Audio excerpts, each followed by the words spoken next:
Isang masakit na katotohanan pagdating sa pag-ibig, yung may mga pag-ibig pala na kaya kang mahalin, pero hindi ka kayang ipaglaban. Yung aminin natin minsan sa buhay natin, dumarating talaga yan na kaya nating mahalin or mahal natin yung isang tao, pero hanggang dun lang. Hindi natin kaya ipaglaban. Alam mong mahal ka, alam mong tinatangi ka niya, kasi ramdam mo naman talaga yun na mahal ka niya. So, wag natin baliwalain yun, kasi pagmamahal yun. Pero, ang sad part kasi dun, yung hanggang dun lang. I will love you, but I will not fight for you. Sobrang sakit nun, no? Yung hindi niya man sinasabi sa words, pero naipapakita niya sa'yo sa actions. Or mas masakit, with actions and with words.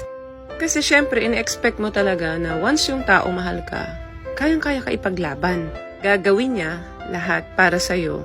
Kasi walang imposible kapag nagmamahal ka. Kasi yan yung power talaga ng love. Kaya nga mahirap i-define ang love.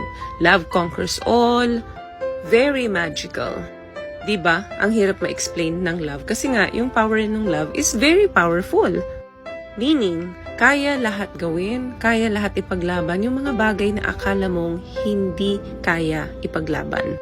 Mga bagay na hindi mo nga nagagawa Nagagawa mo kapag nagmamahal ka ng totoo, diba? Yun nga lang, yun yung masakit na katotohanan na hindi lahat ng magmamahal sa atin, sa'yo, kaya kang ipaglaban. Kasi yung ibang nagmamahal sa atin, hanggang doon na lang, hindi kanya kayang panindigan. Hanggang nararamdaman na lang talaga. Yan yung sad reality ng pagmamahal minsan. Kaya dapat hanapin mo yung mga taong hindi ka lang kaya mahalin. Instead, kaya ka rin ipaglaban. Yung sasamahan ka kahit wala na yung saya. Sasamahan ka sa lahat ng laban mo. Ano man yung mga circumstances na dumating, kaya kang panindigan at sasamahan ka hanggang dulo.